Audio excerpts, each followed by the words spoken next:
ہمارے اس نئے چینل سے جڑنے کے لیے یوٹیوب پر انس راجہ ایجنسی کو سبسکرائب کریں۔ کھانا اٹھایا، لقمہ اٹھایا، منہ کے قریب کیا، خالو جان کے چہرے پر پڑ گئی۔ حضرت زکریا علیہ السلام کے آنکھوں سے آنسو روا دوا ہے۔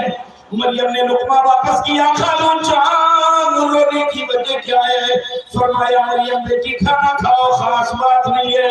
نہیں خالو جان، جب تک رونے کی وجہ نہیں بتائیں گے ہم کھانا نہیں کھائیں گے۔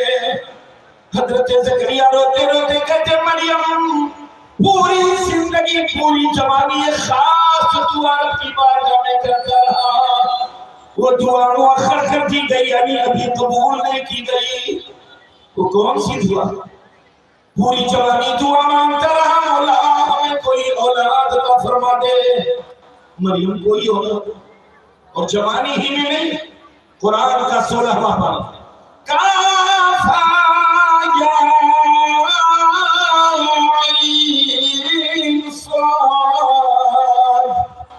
ذکر رحمت ربک عبدہ زکریا۔ مفہوم قرآن، اس کے رب کی رحمت زکریا کو یاد کرو۔ اذ نادى ربہ نداء خفیا، جب وہ اپنے رب کو چپکے چپکے آواز دینے لگے، رب کی بارگاہ میں چپکے چپکے دعا مانگنے لگے، کیا کہتے تھے؟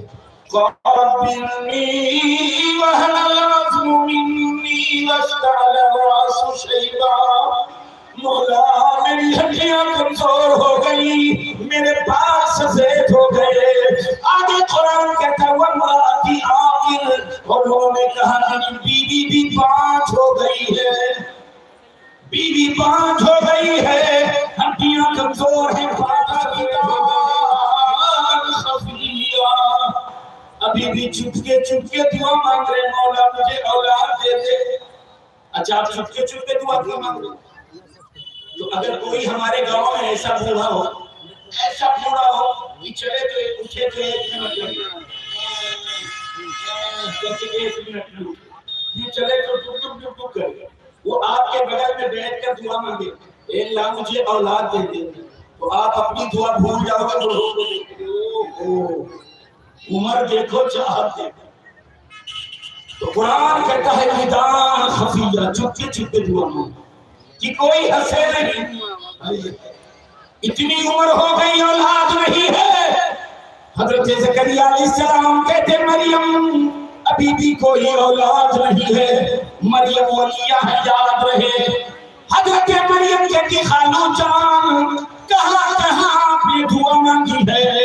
ارشاد فرماتے ہیں بڑی بڑی مقدس بارگاہوں میں دعا مانگ لی، یعنی کعبۃ اللہ کے پاس دعا مانگ لی، طواف کعبہ میں دعا مانگ لی، مقام ابراہیم پر دعا مانگ لی، منتظم پر لپٹ کر دعا مانگ لی، منتظم پر دعا مانگ لی، میثاق رحمت پر دعا مانگ لی، زمزم پیتے سمے دعا مانگ لی، صفا مروہ کی سعی کے درمیان دعا مانگ لی، بڑی مقدس بارگاہوں میں دعا مانگ لی۔ مریم ولی ہے، جلال میں آتی ہے، کہتی ہے خالو جان بڑی مقدس بارگاہوں میں دعا مانگی کوئی بات نہیں ہے، لیکن آج میری اسی جھوپڑی میں دعا مانگ کر دیکھو۔ قرآن ہے، آج میری اسی جھوپڑی میں دعا مانگ کر دیکھو۔ قرآن کا تیسرا پارہ اٹھاؤ، حفاظ کرام بیٹھے، قرآن کہتا ہنالک دعا زکریا ربہ، ہنالک وہی حضرت زکریا نے اپنے رب سے دعا مانگی، ہنالک مریم کہتی یہاں مانگو، میری چھوپڑی میں مانگو، ہنالک دعا زکریا ربہ، وہیں سے دعا مانگی کیا کہا قال ربی ہب لی من لدنک ذریۃ طیبہ، اے مولا اپنے فضل سے مجھے صاف ستھرا بیٹا عطا فرما دے، انک سمیع الدعاء، بے شک تو ہی دعاؤں کا سننے والا ہے۔ اتنا دعا، اتنی دعا جیسے مانگی، قرآن کہتا ہے فنادتہ الملائکہ، فنادتہ الملائکہ، فا کا استعمال کہاں ہوتا ہے؟ یہ عالموں کا کورس ہے، لیکن میں انشاءاللہ 2 منٹ میں آپ کو سمجھا دوں تاکہ قرآن کو سمجھنے میں اور مزہ آ جائے۔ فا کا استعمال کہاں ہوتا ہے؟ جیسے آپ کے گاؤں میں آ گئے کوئی بہت بڑے پیر آ گئے، ہمارے وکیل صاحب نے کہا بھائی اگر بھیڑ بہت ہوگی تو لائن لگا،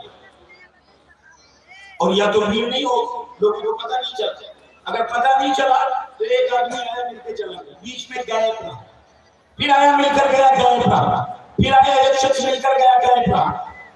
تو اب حافظ عبدالرحیم جب عربی میں بات کریں گے تو کہیں گے جا عمر آیا، ثم بکر پھر بکر آیا، ثم خالد پھر خالد آیا، ثم فلا پھر فلا، ثم کہے بیچ میں غائب ہوتا، لیکن اتنی بھیڑ ہو گئی کہ لوگ فوراً کمیٹی کے لوگوں نے کہا لائن لگاؤ، لائن لگاؤ، تو لائن آپ ایسے لگاؤ گے ایک دم چپک جاتے ہو، کیوں؟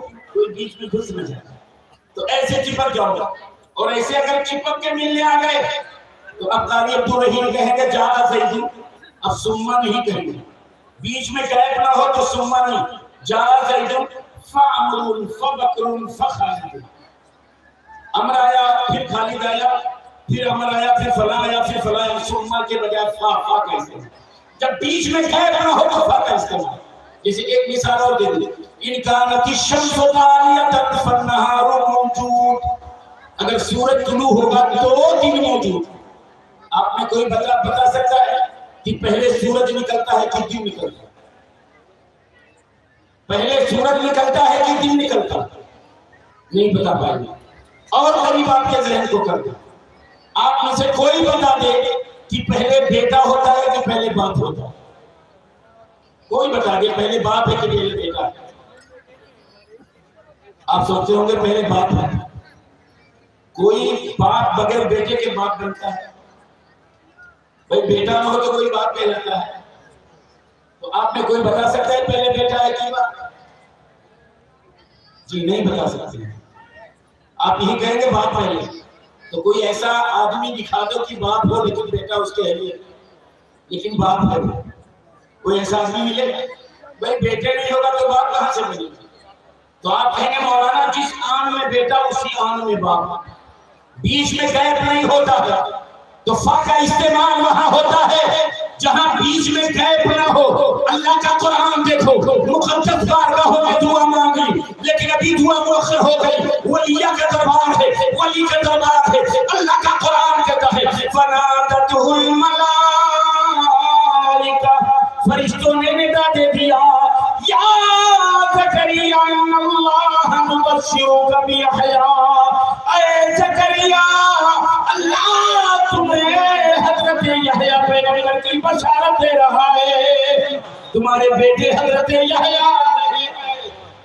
بڑی مقدس بارگاہوں میں دعا مؤخر کی گئی، ولی کے دربار میں دعا قبول کی گئی، حضرت یحییٰ علیہ السلام تشریف۔ آج ہم بھی ہماری دعا نہیں قبول ہوتی تو ولیوں کے دربار میں، یہ تو عین قرآن کے مطابق ہمارا یہ عقیدہ، یہی اور یہ عقیدہ یہ آج کا نہیں ہے، رب کی عزت کی قسم ساری تاریخ اسلام پر ڈالو، ہر دور میں جب ظاہری طاقت جواب دے دیتی تو مسلمان رب کے ولیوں کی طرف رجوع کرتا۔ ساری دنیا کے مسلمانوں کا یہی عقیدہ، بھارت میں جتنے مسلم بادشاہ ان کا یہی عقیدہ۔ ایک نظریہ میں پیش کروں اور تھوڑی سی توجہ آپ کو چاہیے۔ حضرات آپ کو یاد ہوگا اکبر بادشاہ کی کوئی اولاد نہیں ہوئی، یودھا بائی کی کوئی اولاد نہیں ہوئی، تب غریب نواز کی بارگاہ میں گیا، اتنی بڑی بھارت کی سرزمین ہے اس کا بادشاہ ہے، غریب نواز کی بارگاہ میں پہنچا، غریب نواز اگر ہمیں اولاد عطا ہو جائے تو ہم آگرہ سے اجمیر تک رنگے قدم پیدل آپ کی بارگاہ میں حاضری دیں گے۔ غریب نواز کی بارگاہ سے آواز آئی اے بادشاہ ہندوستان، تجھے اولاد یہاں سے نہیں، تجھے فتح پور سکری چلے جانا ہے، سلیم چشتی کی بارگاہ سے تجھے اولاد ملے گی۔ تاریخ اتنی پڑھی پہنچا اکبر بھی اپنی بیوی اور بھائی کو لے کر، وہ مزار نہیں ہے ابھی، سلیم چشتی رحمت اللہ علیہ ظاہری حیات میں ہے، پہنچ گیا خدمت میں، ہاتھ اٹھے یا رب العالمین، یا ارحم الراحمین، مولا تیرے ولی کے دربار میں آیا ہے، مولا اسے محروم نہ کرنا۔ بچہ پیدا، کیا نام ہے؟ جہانگیر پیدا ہو گیا۔ بڑی توجہ سے یہ تعلیم سنیں، جہانگیر پیدا ہوا۔ آپ کو یہ بھی معلوم، جہانگیر کو ہندوستان کی تاریخ شہزادہ سلیم کہتی ہے۔ کیوں؟ اکبر اتنا متاثر ہوا کہ اپنے بیٹے جہانگیر کو ان کی گود میں دے دیا۔ حضرت آپ ہی پالیے، آپ ہی پوسیے، حضرت کی گود میں رہا، یہاں تک کہ بڑا ہو گیا۔ اسی لیے ہندوستان کی تاریخ شہزادہ سلیم کہتی ہے۔ لیکن یہی جہانگیر جب بادشاہ ہندوستان بنا، اس کی بیوی کا نام ہے نور جہاں۔ کیا نام ہے؟ نور جہاں۔ کہاں کی رہنے والی؟ آپ کہیں گے ایران کی رہنے والی۔ ایران کے لوگ زیادہ تر کیا ہیں؟ آپ کہیں گے رافضی، جنہیں ہم شیعہ کہتے ہیں، رافضی۔ نور جہاں کیسی تھی؟ حسن و جمال میں بے مثال، ایک آن کے لیے بادشاہ نور جہاں سے جدائی گوارا نہیں کرتا۔ تاریخ ہندوستان کہتی ہے جب جہانگیر کرسی عدالت پر بیٹھتا، پہلوں میں دو پردے لگ جاتے تھے، نور جہاں اپنا دونوں ہاتھ بادشاہ کے پہلوں پہ رکھے رہتی تھی، تب جا کر وہ کرسی عدالت پر بیٹھ کر انصاف کرتا تھا۔ یعنی اتنی دیر تک یہ نور جہاں سے جدائی گوارا نہیں۔ نور جہاں کو یقین ہو گیا بادشاہ میرے حسن کے جال میں پھنس چکا۔ تب نور جہاں اپنے حسن کو بھی کھیلتے ہوئے کہتی ہے بادشاہ سلامت، آپ کا مسئلہ صحیح نہیں ہے، شیعیت صحیح ہے، رافضیت صحیح ہے۔ بادشاہ نے کہا نہیں نور جہاں تمہاری بھول ہے، اہل سنت والجماعت یہی حق ہے۔ کہا نہیں حق ہم لوگ ہیں۔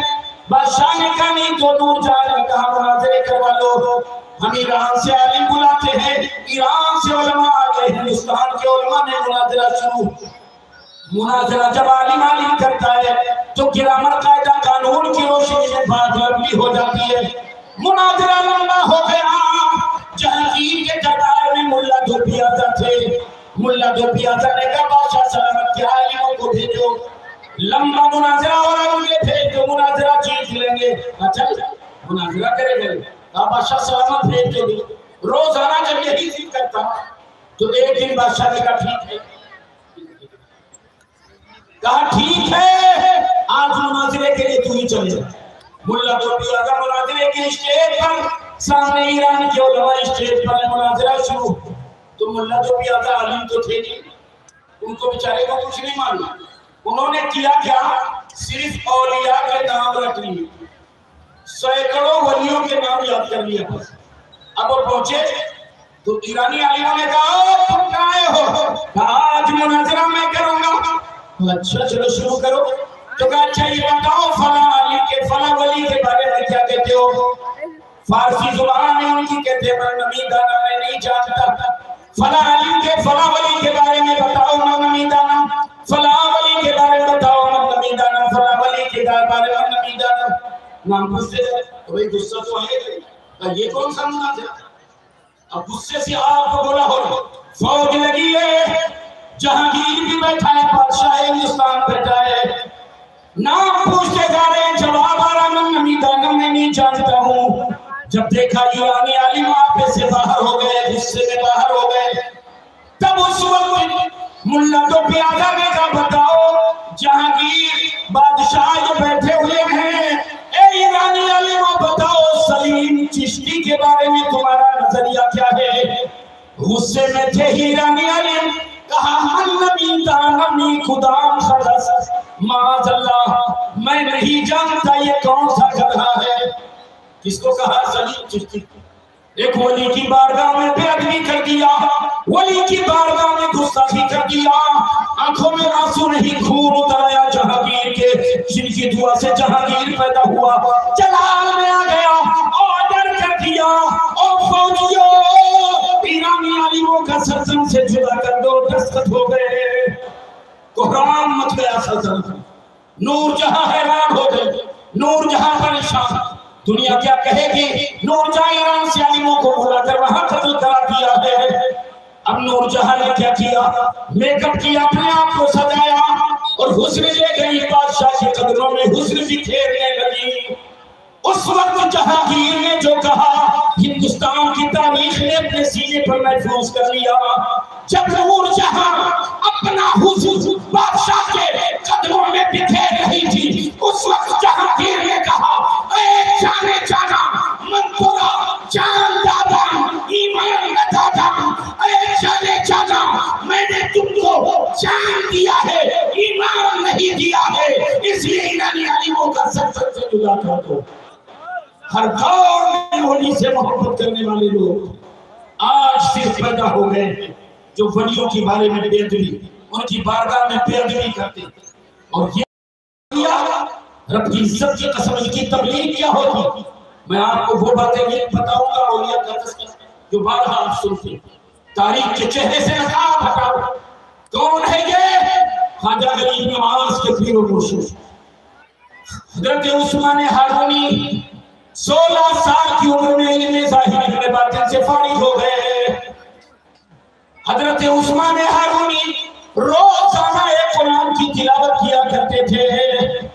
ہر ایک دن چھوڑ کر دوسرے دن روزہ رکھتے تھے. سال ہر سال آج روزہ نہیں ہے کل روزہ، پرسوں پھر روزہ نہیں ترسوں روزہ، ہر ایک دن چھوڑ کر ایک دن روزہ. تبلیغ دین کے لیے نکلے 40 لوگوں کو لے کر، لیکن مسلمانوں میں نہیں جاتے، غیروں میں جاتے. تبلیغ دین کے لیے نکلے، آپ کا روزہ تھا. جب عصر کی نماز پڑھ لیا ارشاد فرمایا مریدو میرے لیے افطار بنا لینا تاکہ میں افطار کر سکوں، روزہ کھول سکوں. عصر کی نماز کے بعد افطاری کی تیاری، مرید ماچس کی تلاش میں نکلا، کہیں ماچس نہیں.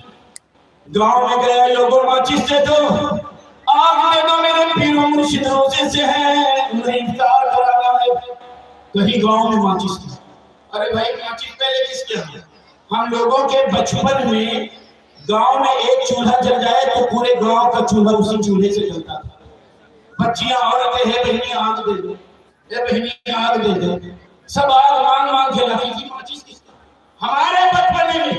اور یہ تو کم و بیش 1000 سال پہلے کی باتیں.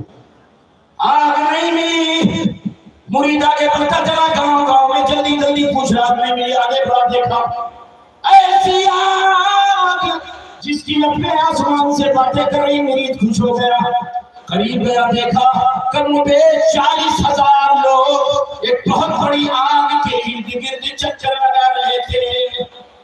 یہ بھی سمجھنا رب کی عزت کی قسم اسلام تلوار کے زور پہ نہیں پھیلا ہے. یہ اللہ کے ولی کس طرح سے اسلام پھیلا رہے ہیں. اپنی دلیدہ ذہنی سے باہر آ جاؤ، اسلام کی تاریخ کو گہرائی سے پڑھو، مطالعہ کرو اور سنو اس واقعے. حضرت عثمان ہارونی کا یہ مرید دیکھا ہزاروں لوگ چاروں طرف آگ کی چکر لگا رہے ہیں. ایک کو پکڑا اور میرے شاگ دے دو، ہمارے پیر کا روزہ ہے، ان کے لیے افطار بنا لگا. جو یہ ہم تمہیں نہیں دے سکتے. ہاں یہ کھٹیے پر ہمارا شیخ لیٹ بیٹھا، اگر یہ دے دے ہمیں اعتراض نہیں ہے. گئے کہنے لگے شیخ ہمارے پیر کا روزہ ہے، تھوڑی آگ دے دو. کہا یہ تو ہمارے معبود، ہم ان کی پوجا کرتے ہی نہیں، ہم تمہیں نہیں دے سکتے، تمہیں نہیں معلوم. ہر گاؤں روزانہ ایک بیل گاڑی لکڑی دیتا ہے، روزانہ 40 بیل گاڑی لکڑی ہم اس میں جلاتے ہیں. یہ ہمارا معبود ہے، اگر ہم نے تمہیں دے دیا تو ان کا بڑا اپمان ہو جائے گا. یا جا یہاں سے. بہت منت سماجت کی نہیں تھی. مرید جا رہا ہے، عثمان ہارونی آ رہے. کیا ہوا؟ حضور آ رہے تو بہت ہے لیکن نہیں تھے. آؤ میرے ساتھ. 16 سال کی عمر پاک، ذرا ولیوں کی تبلیغ دیکھنا. قریب آ گئے، کہا شیخ تھوڑی آگ دے دیکھا نا، یہ ہمارا معبود ہے، کب سے پوجا کر رہے ہو، ہمارے باپ دادا نگر دادا سب اسی کی پوجا کرتے آ رہے ہیں. کہا یہ بچہ کون ہے؟ کہا یہ ہمارا پوتا ہے، ہمارا بیٹا بھی اسی کی پوجا کرتا ہے، ہمارا پوتا بھی اسی کی کرے گا، آنے والی نسلیں اسی کی پوجا کرے گی. کہا یہ بتاؤ باپ دادا پوجا کرتے آئے ہو، کیا یہ آگ تمہیں جلنے سے بچائے گی؟ کہا نوجوان تو کیسی باتیں کرنا، آگ کا کام ہے جلانا، تو جلائے گی. کہا نہیں، جس رب اعلیٰ کی عبادت ہم کرتے ہیں